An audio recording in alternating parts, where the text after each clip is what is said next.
मेरे तमाम साथी अहरा टीवी ए टीवी को चाहने वाले को डॉक्टर दुआ का हार्दिक अभिनंदन, नमस्कार। हम सब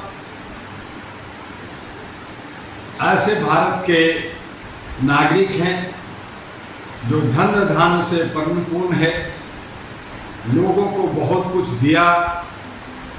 वहाँ हमारे ही बच्चे कहें, बच्चियाँ कहें, भाई कहें, बहन कहें, हमें ही लूटने में, हमें ही बेवकूफ़ बनाने में, हमें ही सताने में लगे रहते हैं और उनको उसी में मज़ा आता है। हम सब खामोशी से ये देख कर करके बैठे रहते हैं कि चलो बच्चा है, कुछ हरकतें कर रहा है, करने दे। लेकिन ये सब सेवक, चौकीदार, सेवादार बन करके जनता जनार्दन को, जनता ही आत्मा परमात्मा का रूप होता है, लेकिन सेवक और सेवादार खुद परमात्मा बन जाते हैं, खुद तानाशाह बन जाते हैं, खुद एक दूसरे पर दोषारोपण कर करके, चाहे विधायिका हो, कार्यपालिका हो, न्यायपालिका हो, सिक्योरिटी हो, एनजीओ हो, मीडिया हो, सब एक दूसरे से मिल करके लूट खसोट की बाजार को गर्म करते रहते हैं। जनता बेचारी करे तो क्या करे, राजा है, सिंहासन पर बैठा होता है, नशे में चूर होता है, अंधभक्ति में चूर होता है, विश्वास करता है और उसी विश्वास का फायदा चंद लोग उठा रहे हैं। आज संसद के अंदर अरबों खरबों रुपया खर्च होता है, हमारे विधायिका के ऊपर सैलरी हो, भत्ता हो, उनकी रख रखाव हो, उनकी सिक्योरिटी हो, उन तमाम चीज़ों में अरबों खरबों खर्च होता है और जनता बेचारी 10-10 रुपये के लिए तरसती है, तड़पती है।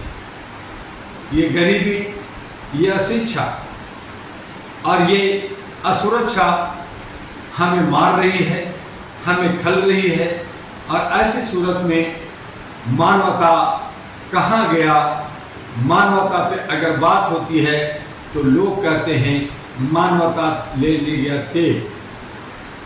तो मानवता तेल लेने गया, इंसानियत लोगों में रहा नहीं, ह्यूमैनिटी नाम की चीज़ नहीं है, ये सिर्फ किताबों का जुमला रह गया है। जैसे हमारा संविधान किताब है, उससे संविधान से देश का विधि विधान चलना चाहिए, लेकिन संविधान को मान कौन रहा है, संविधान को पढ़ कौन रहा है।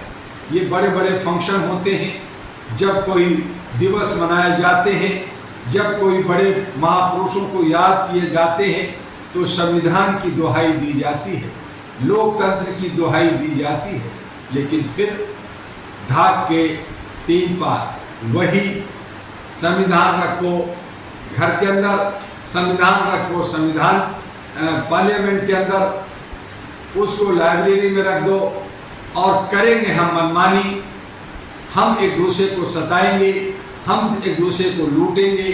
और ये व्यवस्था जो है वीवीआईपी कल्चर की व्यवस्था, जिसमें स्वर्ण और बड़े लोग, चाहे वो विधायक हों, न्यायपालिका हो, कार्यपालिका हो, वही गवर्न करते हैं। वो कहते हैं मेरा सरकार है, मैं राजा हूँ, मैं मालिक हूँ, मेरी कहना मानना पड़ेगा, मेरा ही चाबुक चलेगा, मैं ही तुम्हें देखूंगा और अगर हमारे कहने और करने पे नहीं चलोगे तो फिर तुम जाओ जेल या तुम्हें मारा जाएगा, पीटा जाएगा।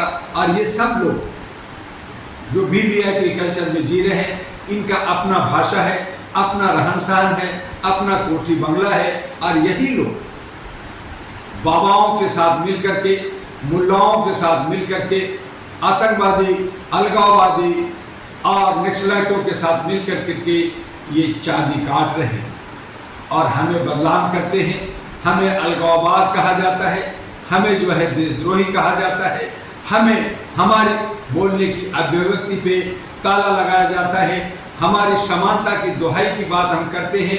अगर हम संविधान के प्रेम्बल की बात करते हैं, अगर हम मौलिक अधिकार की बात करते हैं, तो ये सब इनको लगता है कि हम देशद्रोही लोग हैं और हम सब ऐसे बोलने वाले लोगों को सजा मिलनी चाहिए। वो हर वक्त समय समय पर सजा देते रहते हैं, तरह तरह से उत्पीड़ित और शोषित करते रहते हैं, आवाज़ को बंद करने की कोशिश करते रहते हैं और चंद लोग उसमें शामिल होते हैं। ऐसी सूरत में हम सब कब तक खामोश रहेंगे, अपनी आवाज़ कब तक देंगे, अपने मानवीय मूल्यों के लिए कब तक आवाज़ नहीं उठाएंगे। हमें आगे बढ़ना होगा, इस खामोशी को तोड़ना होगा और इस खामोशी को जब तोड़ेगा तो जन क्रांति होगा और सही माने में हमारा संविधान, हमारा लोकतंत्र, हमारा जमहूरियत, हमारा सेकुलर, हमारा धर्मनिरपेक्ष देश की बचाव होगा। हमारे बच्चे नौनिहाल आने वाले को ज्ञान होगा। जो आज भ्रष्टाचार में लिप्त हैं, आज वो लीक हो रहा है, चाहे वो नीट का पेपर हो, चाहे बाकी और एग्जामिनेशन का लीक हो, वो सबके भविष्य अंधकार में है और चंद लोग क्लीन लेयर में वो अपने आप को जगह बना लेते हैं और कहते हैं देखो ये सब कुछ फेयर गेम हो रहा है। ये फेयर गेम नहीं, ये गंदा गेम हो रहा है और हम सब कहीं ना कहीं यही सोच करके खामोश रहते हैं कि आखिरकार वो भी तो मेरा भाई है, वो भी तो मेरा बहन है, वो भी तो हमारा भारतीय है, वो भी तो हमारा रिश्तेदार है और इसी वहापों में हम मरते हैं। तो इस तरह से हमारे जो दुश्मन है वो मानव का मानव ही है, उनसे हमें आगे निकलना होगा, अपनी सोच को विकसित करना होगा। और all India human rights association जो भारत की नहीं बल्कि एशिया की पहली सिविल सोसाइटी NGO जिसको लोग कहते हैं, लेकिन ये कदम बढ़ा कर करके एक सिविल सोसाइटी हो गया है जो देश और विदेश में हर जगह ये काम कर रहा है, आपके हक अधिकार की बात करता है, आपकी आर्थिक आज़ादी की बात करता है, आपके सामाजिक सरोकार और सामाजिक हिस्सेदारी, सामाजिक भागीदारी की बात करता है, रोजगार, शिक्षा, स्वास्थ्य और महंगाई पे रोक हो इसकी बात करता है। जो समस्याएं हमारे मूलभूत हैं, मनुष्य से जुड़ा हुआ है, मानव से जुड़ा है, उसकी आवाज़ उठाता है और एक दूसरे से कहता है प्यार और मोहब्बत के साथ रहो और गलत रास्ते से बचो। ये बात भी साधु सन्यासी मुल्ला भी कहते हैं, लेकिन उनके काम करने के तरीके और बोलने के तरीके में फ़र्क है, कथनी और करने में फ़र्क है। लेकिन हम सब सामाजिक सरोकार में एक दूसरे से जुड़कर, मानव चयन बनाकर, मानव लाइब्रेरी बनाकर, एक दूसरे राज्य में, एक दूसरे समुदाय के साथ, एक दूसरे हम रहन सहन कल्चर के लोगों के साथ घुल मिल कर करके ये असमानता, ये जो हम अनेकता का जो बगिया है, इसको हम खुशबू बना सकते हैं, खुशबूदार बना सकते हैं, भ्रष्टाचार को ख़त्म कर सकते हैं और उसके लिए सिंगल विंडो सिस्टम की ज़रूरत है। रहा सिस्टम और व्यवस्था की, तो उसके लिए जो all India human rights association एक संगठन है, एक NGO है, एक सिविल सोसाइटी है, एक दूसरे के मदद से, एक दूसरे की सदस्यता के पैसों से हम अपनी सारी मैनेजमेंट करते हैं। किसी से सरकार से ग्रांट और डोनेशन नहीं लेते, हम किसी को सताने की बात नहीं करते, जो भी हमारे पास संसाधन है उसी से हम लोग काम करते हैं और आगे बढ़ते हैं। लेकिन जहाँ तक व्यवस्था को संभालने की बात है, व्यवस्था के आमूल चूक परिवर्तन की ज़रूरत है, जहाँ पे हम अपने लोकतंत्र और संविधान की बचाने की ज़रूरत है, वहाँ पे आपको भी राजनीतिक गलियारे में आना होगा। राजनीतिक गलियारे के मतलब है कि आप विधायिका में आना होगा, आपको विधानसभा में जाना होगा, आपको लोकसभा में जाना होगा, आपके सारे अथॉरिटी में जाना होगा और ईमानदारी के साथ बिना वीवीआईपी कल्चर का, बिना सिक्योरिटी का, बिना ज़्यादा कुछ खर्च किए अगर सच्चे मन से आप सेवा देश का और समाज का और अपने परिवार का करना चाहते हैं तो अहरा national party ANP, all India human rights national party ANP को आगे बढ़ाइए। एएनपी सभी राज्यों में जहां जहां भी हमारे सदस्य अहरा के हैं वही सारे लोग आगे बढ़ करके बाकी सभी लोगों, पढ़े लिखे समझदार लोगों को हम आह्वान कर रहे हैं, अपील कर रहे हैं कि अहरा नेशनल पार्टी के साथ जुड़िए, एएनपी के साथ जुड़िए और इसका चुनाव चिन्ह लिफाफा चिट्ठी आई है। नया विकल्प, नया संकल्प जो हम समाज के अंदर रखना चाहते हैं, विकास का, उन्नति का, समृद्धि का, सौहार्द का, इसके लिए हम सब एक साथ लामबद्ध, एक साथ जुड़ कर करके हमें इस पे काम करने की जरूरत है। आने वाले समय में 2024 में ही कश्मीर के असेंबली इलेक्शन है, हरियाणा में है, महाराष्ट्र में है और झारखंड में है। इन 4 राज्यों में आप जहां कहीं भी आप उम्मीदवार बनना चाहते हैं, चाहे आपके पास संसाधन नहीं है लेकिन आपकी इच्छा शक्ति है, आप में काम करने की लगन है, आप सेवा करना चाहते हैं, आप जो है लीडर बनना चाहते हैं, तो आइए, अहरा नेशनल पार्टी आपका स्वागत कर रही है। आपके इंतजार में आपके बाट जो रही है कि हम सब मिल कर करके सभी असेंबली में विधानसभा के चुनाव को हम लड़ेंगे और मानवता के आधार पर सरकार बनाएंगे, जहां ऊंच नीच, जहां जात पात, जहां भेदभाव, जहां बंधुआ मजदूरी नहीं होगा। हम सब पूर्ण रूप से आज़ाद होंगे और आज़ादी के साथ अपने देश को और समाज को बचाएंगे।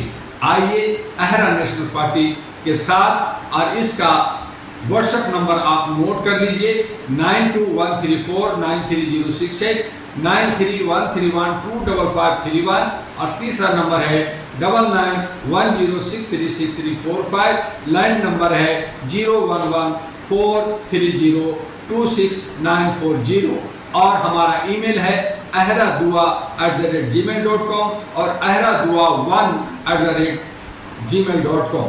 आप इस पे संपर्क कीजिए। हमारे वेबसाइट पे भी जा सकते हैं ahra.org.in और np.org.in।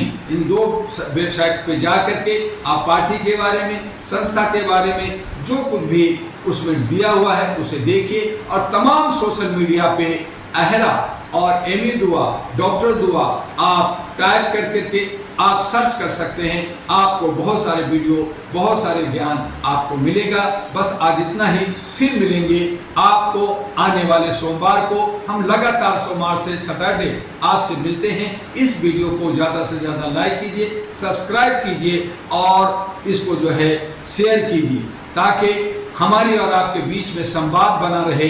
बस आज इतना ही। आपका डॉक्टर दुआ। जय हिंद, जय भारत, नमस्कार।